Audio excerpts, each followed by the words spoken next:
Hello दोस्तों, राधे राधे, जय श्री कृष्णा। तो मैं प्रेमलता मिश्रा आपका स्वागत करती हूँ अपने इस चैनल प्रेम योगी सरल उपाय में।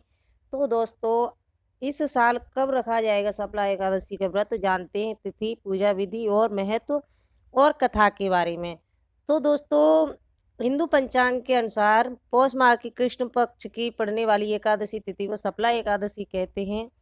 सफला एकादशी अपने नाम के अनुसार सभी जगह सफलता दिलाने वाली और मनोकामना पूर्ण करने वाली मानी जाती है। कहा जाता है कि सफला एकादशी उन लोगों को अवश्य करनी चाहिए जो हर काम में असफल होते रहते हैं और खूब मेहनत के बाद भी सफलता नहीं मिलती। सफला एकादशी भगवान विष्णु को बेहद प्रिय है। कहा जाता है कि सफला एकादशी का व्रत रखने से भगवान विष्णु प्रसन्न होते हैं और भक्तों की मनोकामना पूरी करते हैं। ऐसे में सफला एकादशी व्रत के दिन रखने और पूजा पाठ करने का महत्व और अधिक बढ़ा जाता है। इस साल सफला एकादशी कब है, तो चलिए जानते हैं। तो जानने से पहले दोस्तों, वीडियो को पूरा देखना और हो सके तो लाइक एंड सब्सक्राइब जरूर कर देना दोस्तों। तो जानते हैं सफला एकादशी की तिथि और मुहूर्त के बारे में। एकादशी तिथि की शुरुआत 19 दिसंबर 2022 को सुबह 3:32 से हो रही है। इसका समापन 20 दिसंबर 2022 सुबह 2:32 पर होगा। ऐसे में सफला एकादशी का व्रत 20 दिसंबर को रखा जाएगा। तो दोस्तों, जानते हैं सफला एकादशी का महत्व। सफला एकादशी के दिन व्रत करके जगत के पालना श्री हरि विष्णु जी की पूजा करने से व्यक्ति को सौभाग्य की प्राप्ति होती है। साथ ही जो व्यक्ति पूरी श्रद्धा और सच्चे मन से भगवान विष्णु की पूजा व्रत करता है, उसके सभी काम सफल होते हैं। तो दोस्तों, जानते हैं पूजा विधि के किस प्रकार हमें सफला एकादशी की पूजा करनी चाहिए। सफला एकादशी के दिन सुबह स्नान आदि से निवृत्त होकर भगवान श्री विष्णु को ध्यान करते हुए उन्हें पंचामृत से स्नान करवाएं। इसके बाद गंगा जल से स्नान कराकर भगवान विष्णु को कुमकुम अक्षत लगाएं। सफला एकादशी की कथा का श्रवण या वाचन करें और दीपक और कपूर से श्री हरि की आरती उतारें एवं प्रसाद सभी में वितरण करें। भगवान विष्णु के पंचाक्षर मंत्र ओम नमो भगवते वासुदेवाय का यथासंभव तुलसी की माला से जाप करने से सभी मनोकामनाएं पूर्ण होती हैं। और इसके बाद शाम को इस समय भगवान विष्णु के मंदिर जाकर अथवा उनकी मूर्ति के समक्ष भजन कीर्तन का कार्यक्रम करें। इस एकादशी के दिन भगवान विष्णु सहित देवी लक्ष्मी की पूजा करने से इस जीवन में धन और सुख की प्राप्ति होती रहती है और परलोक में भी इस एकादशी के पुण्य से उत्तम स्थान मिलता है। तो दोस्तों, चलिए जानते हैं सफला एकादशी की व्रत कथा के बारे में। तो महाराज युधिष्ठिर ने पूछा, हे जनार्दन, पौष कृष्ण एकादशी का नाम क्या है? उस दिन कौन से देवता का पूजन किया जाता है और उसकी क्या विधि है? कृपया करके मुझे बताएं। भक्त वत्सल भगवान श्री कृष्ण कहने लगे कि हे धर्मराज, मैं तुम्हारे स्नेह के कारण तुमसे कहता हूँ कि एकादशी व्रत के अतिरिक्त मैं अधिक से अधिक दक्षिणा पाने वाले यज्ञ से भी प्रसन्न नहीं होता हूँ।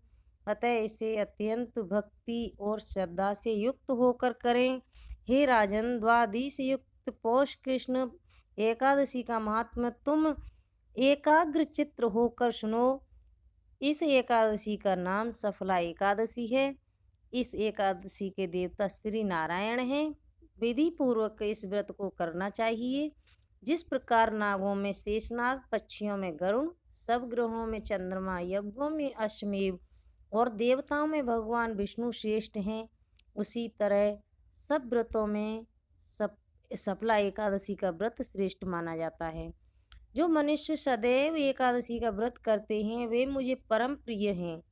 अब इस व्रत की विधि कहता हूँ। मेरी पूजा के लिए ऋतु के अनुकूल फल, नारियल, नींबू, नैवेद्य आदि 16 वस्तुओं का संग्रह करें। इस सामग्री से मेरी पूजा करने से बाद रात्रि जागरण करें। इस एकादशी के व्रत के समान यज्ञ, तीर्थ, दान, तप तथा और कोई दूसरा व्रत नहीं है। 5000 साल पहले तप करने से जो फल मिलता है उससे भी अधिक सफला एकादशी का व्रत करने से मिलता है। हे राजन, अब आप इस एकादशी की कथा सुनिए। तो चंपावती नगरी में एक महेशमान नाम का राजा राज्य करता था। उसके 4 पुत्र थे। उन सब में लुम्पक नाम वाला बड़ा राजपुत्र महापापी था। वह पापी सदा पर स्त्री और वेश्यागमन तथा दूसरे बुरे कामों में अपने पिता का धन नष्ट किया करता था।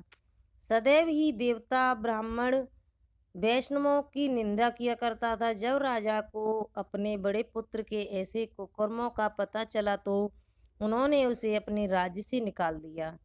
तब वह विचारने लगा कि कहाँ जाऊं, क्या करूं। अंत में उसने चोरी करने का निश्चय किया। दिन में वह वन में रहता और रात्रि को अपने पिता की नगरी में चोरी किया करता तथा प्रजा को तंग करने और उन्हें मारने का कुकर्म करता। कुछ समय पश्चात सारी नगरी भयभीत हो गई। वह वन में रहकर पशु आदि को मारकर खाने लगा। नागरिक और राज्य के कर्मचारी उसे पकड़ कर लेके किंतु राजा के भय से छोड़ देते थे, पकड़ लेते थे और तो राजा के डर से उसे छोड़ देते थे। वन के एक अति प्राचीन विशाल पीपल का वृक्ष था। लोग उसकी भगवान के समान पूजा करते थे। उसी वृक्ष के नीचे वह महापापी लुम्पत रहा करता था। इस वन को लोग देवताओं की क्रीड़ा स्थली मानते थे। कुछ समय पश्चात पौष कृष्ण पक्ष की दशमी के दिन वह वस्त्रहीन होने के कारण शीत से चलते सारी रात्रि सो नहीं सका। उसके हाथ पैर अकड़ गए। सूर्योदय होते होते वह मूर्छित हो गया। दूसरे दिन एकादशी को मध्याह्न के समय सूर्य की गर्मी पाकर उसकी मूर्छा दूर हुई। गिरता पड़ता वह भोजन की तलाश में निकला। पशुओं को मारने में वह समर्थ नहीं था, अतः पेड़ों के नीचे गिरते हुए फल उठाकर वापस उसी पीपल के वृक्ष के नीचे आ गया। उस समय तक भगवान सूर्य अस्त हो चुके थे। वृक्ष के नीचे फल रखकर कहने लगा, हे भगवान, अब आपके ही अर्पण में ये फल हैं, आप ही तृप्त हो जाइए। उस रात्रि को दुख के कारण रात्रि को भी नींद नहीं आई। उसके इस उपवास और जागरण के कारण भगवान अत्यंत प्रसन्न हुए और उसके सारे पाप नष्ट हो गए।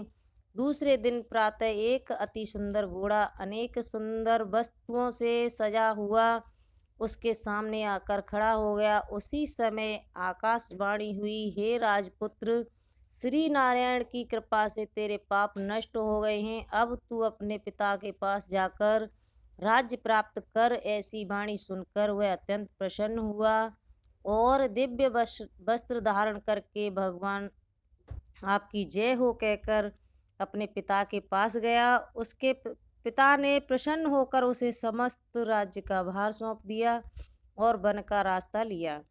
अब लुम्पक शास्त्रानुसार राज्य करने लगा। उसके स्त्री पुत्र आदि सारा कुटुंब भगवान नारायण का परम भक्त हो गया।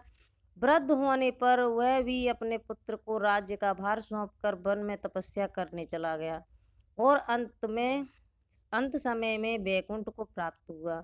अतः जो मनुष्य इस परम पवित्र सफला एकादशी का व्रत करता है उसे अंत में मुक्ति मिलती है। जो नहीं करते वे पूंछ और सींगों से रहित पशुओं के समान।